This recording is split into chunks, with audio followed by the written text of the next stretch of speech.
My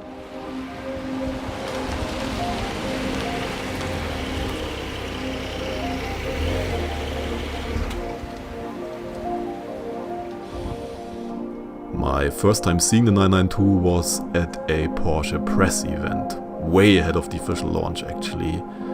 And it was basically a 2-day technology and production workshop for a selected group of journalists, where we got hours upon hours of lectures by Porsche's leading developers about the car, a tour of the production facility in Zuffenhausen, and finally a shotgun ride around the Hockenheim F1 track with one of their test drivers. And I remember thinking on the drive home, how on earth can I squeeze all the information I just received into a 4-page article, and how do I tell people what a dramatic change this new 911 really is?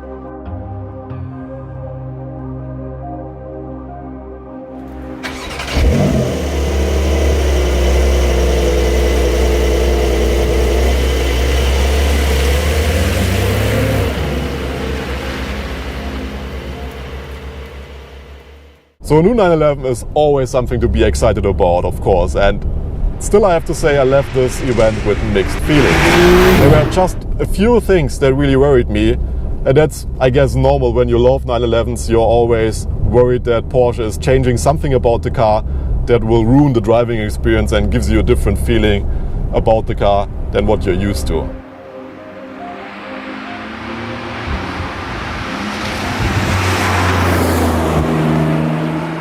The 992 is a bigger 911 and it's definitely noticeable. The body shell packs more aluminium, and yet this Carrera S weighs around 50 kilograms more than the previous 991. Partly to blame is the new 8-speed PDK, first introduced in the Panamera, which carries a bigger transmission case ready to be fitted with a hybrid module in the future. Unnecessary weight for now, but with a 7-speed manual, which is yet to come, the 992 should weigh just about the same as the old car. The new PDK not only has shorter ratios from first to 6th gear and a new quick shift mode in the manual and automatic Sport Plus mode, it also pre-selects its gears at inclines and before corners using predictive information from the ACC and route data. So even if you think you know the shift points on your favorite road better than anybody else, this new 911 probably knows better.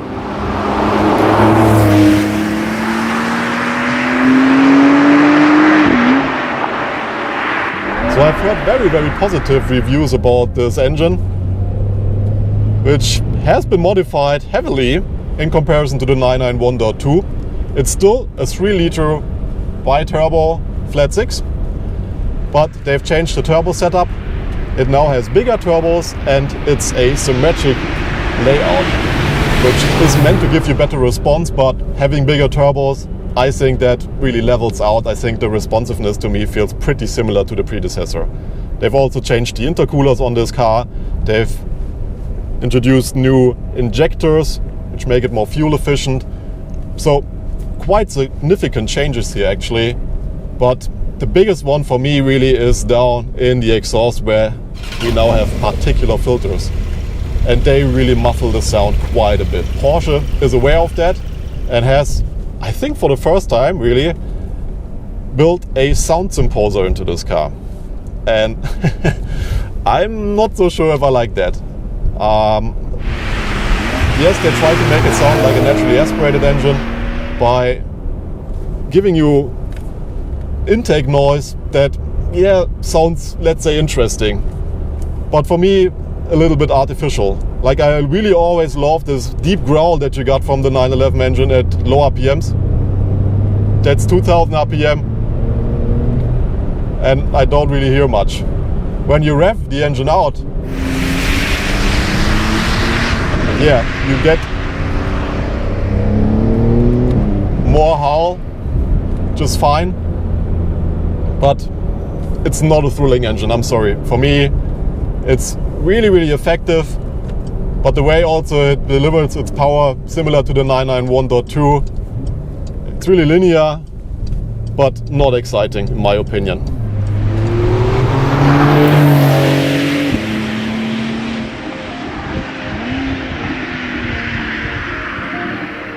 Possibly the most important change for me is the new chassis and suspension, with a much wider front and rear track, different wheel diameters with huge 21-inch tires at the rear, enhanced spring rates for higher cornering speeds, a new damper technology, quicker steering ratios, and the highly advertised wet driving mode that uses acoustic rain sensors in the wheel arches.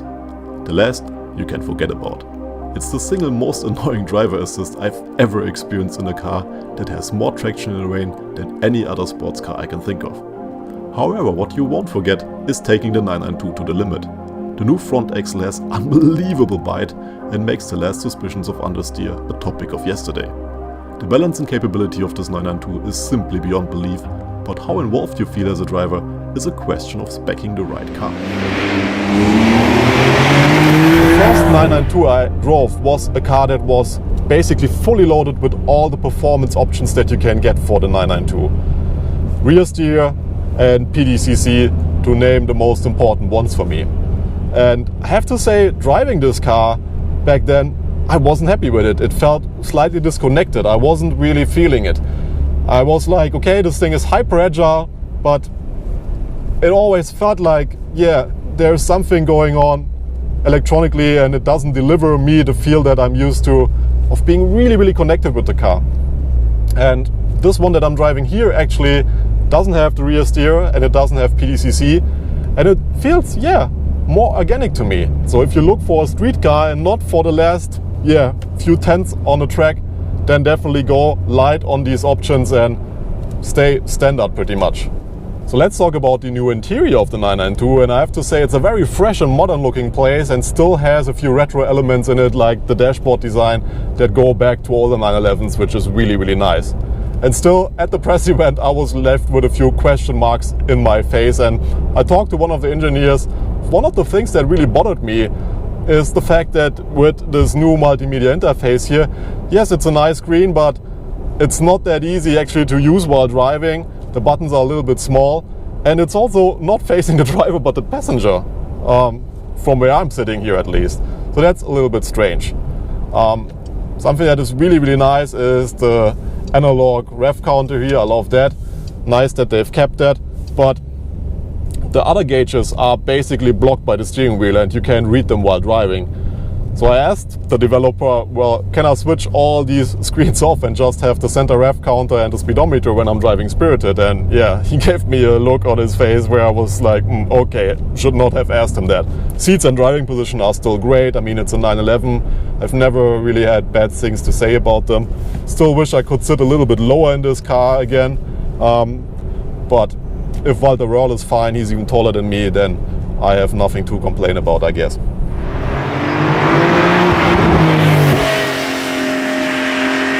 So in the end, is the new 992 a 911 that I like? Is it a triumph? I think I still have mixed feelings about it, and I tell you why. The added comfort that Porsche talks about, especially when it comes to the ride quality on a road like I'm driving here in a town with a bad surface, is not satisfying for me, I have to say. Given what they've changed about it, this car doesn't feel as comfortable as I would have expected it. And yeah, if I'm honest with you, I feel like I've driven GT3s with better ride quality than this car on bad surfaces doing slow driving. It gets easier when you pick up speed, but that's natural, I think. So that's something that I'm a little bit worried about, that didn't satisfy me. On the other hand, all this new technology that we have inside here is of course something that you need to be competitive, but the execution and the usability of this screen here, and yeah, also the look of it could be better in my opinion. Talking about the driving experience itself, yeah, I like the steering in this car here. I really do feel that the performance has been improved a lot, but it's also on a level where you have to say it's irresponsible to really go anywhere near the limit on a public road. If you call me a sissy, well, okay, then just try it and go for it. But yeah, that's definitely something that, you know, has an effect on the driving experience, because the engine is so fast and so powerful that you can't use the potential most of the time. And the sound is, yeah, on the same hand, reduced down to a tone where I think it becomes less exciting to drive normal and to drive on normal roads.